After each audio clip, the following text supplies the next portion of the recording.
Live in Western Oregon, this is NBC 16 News at 5. The new normal for restaurants in Oregon and the Willamette Valley is survival. Good evening and thank you for joining us for NBC 16 at 5. I'm Jacqueline Mazer. For restaurants, survival means reduced menus and changing business plans. Experts say even when restaurants are once again allowed to open seating areas, things will not be the same. Restaurant consultant Seth Grusho in Springfield says very few of the old-style sit-down restaurants are going to be able to survive. The market was leaning in that direction anyways. The issue with that is the margins are razor thin in that style of restaurant, and that's why we're seeing more and more quick service. Grusho adds if something isn't immediately addressed for those independent local restaurants, 1 out of 5 will not be able to stay in business post-coronavirus. April 20. Now we're still waiting to see if and when lawmakers will come to a deal that would lend more money to small businesses struggling to stay afloat. The bill was expected to pass the Senate today, but Majority Leader Mitch McConnell says senators couldn't come to an agreement. That bill would put more than $300 billion into the Paycheck Protection Program, which ran out of money last week. If of that initial funding of about $350 billion, more than 18,000 Oregon small businesses got loans totaling over $3.8 billion. Well, Oregonians are still having issues filing for unemployment. The Employment Department says the problem is everyone is filing at the same time. Not only that, the site underwent a maintenance update this weekend. The Employment Department is hiring more employees to meet the demand, going from 100 to 800 employees. If you run into any issues filing, you are urged to try again. Oregon has nearly reached the 2,000 mark in coronavirus cases. Oregon Health Authority announced 47 new coronavirus cases and another death, bringing the death toll to 75. That latest death is a 45-year-old man in Marion County with underlying medical conditions.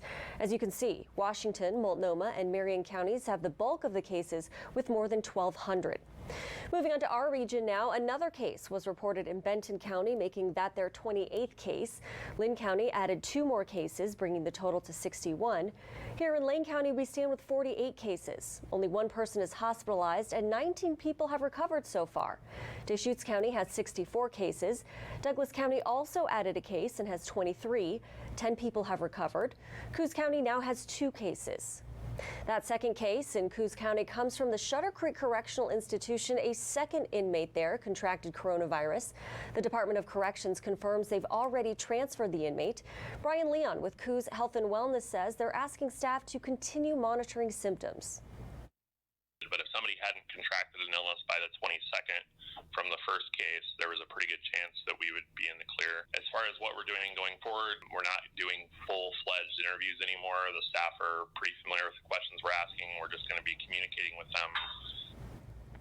Leon says 5 inmates were tested in addition to roughly 10 staff members. The Department of Corrections operates on a tiered system for COVID-19 response.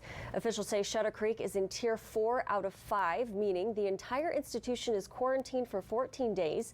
Symptomatic patients are tested daily, and interviews of all adults in custody are conducted on a routine basis. There's also heightened screening of the staff. As the case count in Oregon grows, the Latino population sees a greater impact from the coronavirus. In today's Lane County Public Health briefing, spokesperson Jason Davis says, although cases are limited, this community is being hit hard. Public Health says roughly 21% of coronavirus cases are Latino in Lane County. That's certainly something that we are taking a concerted approach on, making sure that we have materials available, communication materials to that population. There's a nearly even split between male and female cases, and about 50% of cases are within the 40 to 60-year-old age range. Health officials are working on a report comparing how coronavirus impacts those with underlying health conditions versus those who were initially healthy. We expect to see more information in the coming weeks as testing continues. A new study at Oregon State University could give us a better look at just how many people are carrying the coronavirus. Researchers are going door to door in Corvallis, dropping off at-home coronavirus tests. If you decide you want to participate in this study, the process is simple. All you have to do is swab your nose, fill out a questionnaire, and sign a consent form. Your sample will then be picked up. The study kicked off yesterday and is expected to last over the next several weekends. The Lane County Sheriff's Office is asking for help locating 35-year-old Jonathan Eli Moore from Oakland, who was involved in a crash earlier this month on Roe River Road. According to the Lane County Sheriff's Office, at least one shot was fired at Moore's 2001 Dodge Dakota. He then left the scene. Moore is described as a white man with brown hair and blue eyes, 5 feet 8 inches and about 165 pounds. He's known to have a short beard and mustache and sometimes wears an earring in his left ear.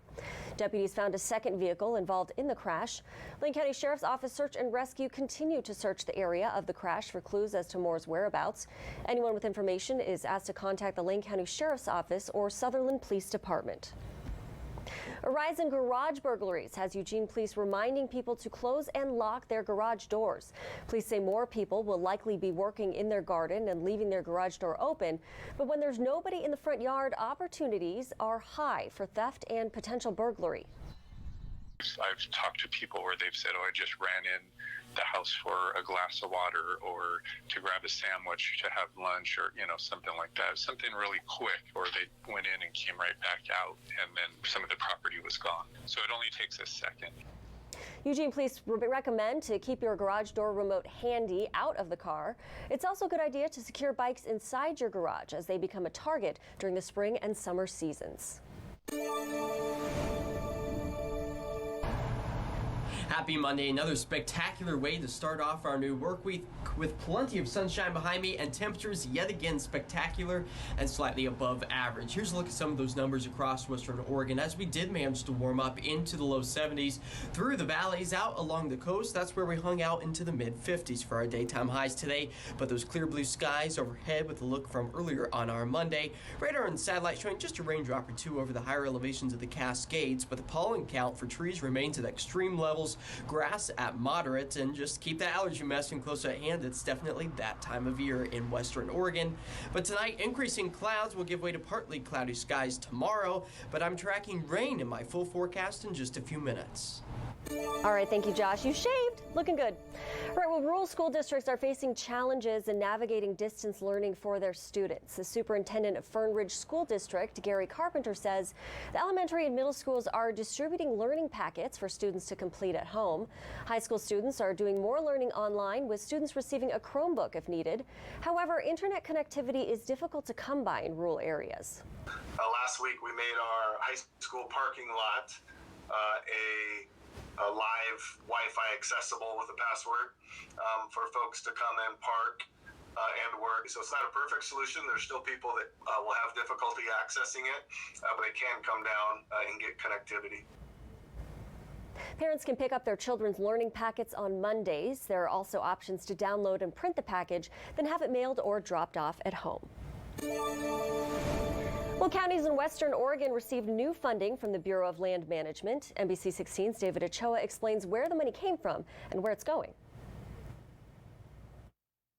Douglas County is one of 18 counties to get money as part of the Secure Rural Schools and Community Self-Determination Act. All 18 counties are part of the act, and the way the funding works is when timber's harvested off ONC land, 50% of the value of that timber is shared with those 18 counties. ONC counties, known as Oregon and California Railroad lands, are home to nearly 2.5 million acres of forest land.